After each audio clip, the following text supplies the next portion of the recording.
ನಾನೀಗಾಗಲೇ ಈ ಪ್ರಕರಣದ ವಿಷಯ ಹೊರಗೆ ಬಂದ ತಕ್ಷಣವೇ ನಾನು ಹೇಳಿದ್ದೇನೆ, ಉಪ್ಪು ತಿಂದವನು ನೀರು ಕುಡಿಲೇಬೇಕು. ತಪ್ಪು ಮಾಡಿರ್ತಕ್ಕಂಥವ್ರು ಕಾನೂನಿನಲ್ಲಿ ಆ ಒಂದು ಶಿಕ್ಷೆಗೆ ಒಳಗಾಗಲೇಬೇಕಾಗ್ತದೆ, ಇದು ಹೇಳಿದ್ದೇನೆ. ಇನ್ನು ಮುಂದಿನ ರಾಜಕಾರಣ ಇದೆಯಲ್ಲ, ಅದರ ಬಗ್ಗೆ ಇಲ್ಲಿ ನಿಂತ್ಕೊಂಡು ಮಾತಾಡೋಕ್ಕಾಗಲ್ಲ. ಹಲವಾರು ವಿಷಯಗಳಿದ್ದಾವೆ ಇದರಲ್ಲಿ. ಈ ವಿಷಯಗಳನ್ನು ಸುದೀರ್ಘವಾಗಿ ನಿಮ್ಮ ಮುಂದೆ ಇಡ್ತೇನೆ.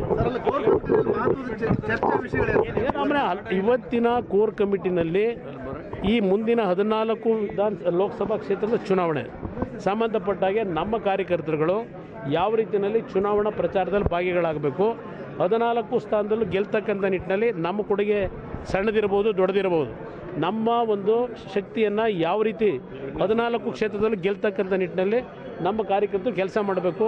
ಇದು ಪ್ರಮುಖವಾಗಿರ್ತಕ್ಕಂಥ ಒಂದು ಸಭೆ ಇವತ್ತು. ರಾಮನೆ ಪಾಪ ಅವರಿಗೆ ನಮ್ಮ ಪಕ್ಷದ ಇಮೇಜ್ ಹಾಳಾಗಬಾರ್ದು ಅಂತೇಳಿ ಅದಕ್ಕೋಸ್ಕರ ಅವ್ರು ಹೇಳಿದ್ದಾರೆ, ತಪ್ಪೇನು ಹೇಳಿಲ್ಲ. ನಾನೇ ಹೇಳಿದ್ದೇನಲ್ಲ, ತಪ್ಪಾಗಿದ್ದರೆ ಶಿಕ್ಷೆ ಆಗಬೇಕು ಅಂತ ಹೇಳಿ.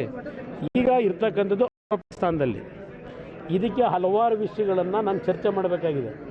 ಇಲ್ಲಿ ಸರ್ಕಾರದ ರೆಸ್ಪಾನ್ಸಿಬಿಲಿಟಿ ಏನಿದೆ, ಇಲ್ಲಿ ಇರ್ತಕ್ಕಂಥ ಮಹಿಳೆಯರಿಗೆ ರಕ್ಷಣೆ, ಮಹಾನ್ ನಾಯಕರು, ಕಾಂಗ್ರೆಸ್ನ ಮಹಾನ್ ನಾಯಕ, ಕಾಂಗ್ರೆಸ್ನ ವರ್ಕರ್ಸ್ಗಳನ್ನು ಪ್ರತಿಭಟನೆ ಮಾಡಿಸಿರ್ತಕ್ಕಂಥದ್ದು ಇದೆಯಲ್ಲ, ಮಹಾನ್ ನಾಯಕರು, ಕಾಂಗ್ರೆಸ್ ನಾಯಕರು ಮಹಿಳೆಯರಿಗೆ ಯಾವ ಮಟ್ಟದ ಗೌರವ ಕೊಟ್ಟಿದ್ದಾರೆ, ಆ ಮಹಿಳೆಯರ ಬದುಕನ್ನು ಯಾವ ರೀತಿ ಇವತ್ತು ಬೀದಿಗೆ ತಂದಿದ್ದಾರೆ, ಅದೆಲ್ಲವನ್ನು ಚರ್ಚೆ ಮಾಡಬೇಕಾಗಿದೆ. ಇಲ್ಲಿ ಇಲ್ಲಿಯ ಈ ಪ್ರಕರಣದಲ್ಲಿ ಇರ್ತಕ್ಕಂಥ ಪ್ರಮುಖ ಆರೋಪಿಯ ಸತ್ಯಾಸತ್ಯತೆ ಹೊರಗೆ ಬರತಕ್ಕಂಥದ್ದು ಒಂದು ಭಾಗ. ಈ ಪ್ರಕರಣದಲ್ಲಿ ಯಾವ ರೀತಿಯಲ್ಲಿ ಪೆನ್ ಡ್ರೈವ್ಗಳು ಸರ್ಕ್ಯುಲೇಟ್ ಮಾಡಿದಂಥ ಮಹಾನ್ ನಾಯಕ ಯಾರು, ಯಾವ ಕಾರಣಕ್ಕೋಸ್ಕರವಾಗಿ ಅದನ್ನು ಸರ್ಕ್ಯುಲೇಟ್ ಮಾಡಿದ್ರು, ಎಷ್ಟು ತಿಂಗಳ ಹಿಂದೆ ಆ ಮಹಾನ್ ನಾಯಕನಿಗೆ ಈ ವಿಷಯಗಳೆಲ್ಲ ಗೊತ್ತಿತ್ತು. ಇದನ್ನೇ ಇಲ್ಲಿರ್ತಕ್ಕಂಥ ಪ್ರಶ್ನೆ. ದೊಡ್ಡ ಅಪರಾಧ ಇಲ್ಲಿ ಏನು ನೀವು SIT ಕೊಟ್ಟಿದ್ದೀರಿ, ಅದಕ್ಕಿಂತಲೂ ಮಹಾನ್ ಅಪರಾಧ ಮಾಡಿರೋದು ಇದೇ ನಿಮ್ಮ ಕಾಂಗ್ರೆಸ್ನ ಮಹಾನ್ ನಾಯಕ ಡೆಪ್ಟಿ CM. ಅದರ ಬಗ್ಗೆ ಸುದೀರ್ಘವಾಗಿ ಎಲ್ಲ ವಿಷಯ ಹೇಳೋಣ, ಚರ್ಚೆ ಮಾಡೋಣ, ಸಮಾಧಾನವಾಗಿ ಚರ್ಚೆ ಮಾಡೋಣ.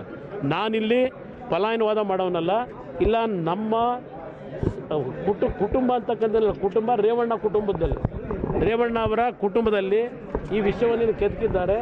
ಇದರ ಬಗ್ಗೆ ನಾನು ಪಕ್ಷದ ಅಧ್ಯಕ್ಷನಾಗಿ, ಜನತಾದಳದ ಪಕ್ಷದ ಅಧ್ಯಕ್ಷನಾಗಿ ಏನೇನು ನಡೆದಿದೆ ಸತ್ಯತೆಗಳು ಕಾನೂನು ವ್ಯಾಪ್ತಿನಲ್ಲಿ ಇದರಲ್ಲಿ ಯಾರ್ಯಾರ ಮೇಲೆ ಕ್ರಮ ಆಗಬೇಕಾಗಿದೆ, ಇದು ಎಲ್ಲದರ ಬಗ್ಗೆ ಸುದೀರ್ಘವಾಗಿ ಚರ್ಚೆ ಮಾಡ್ತೀವಿ.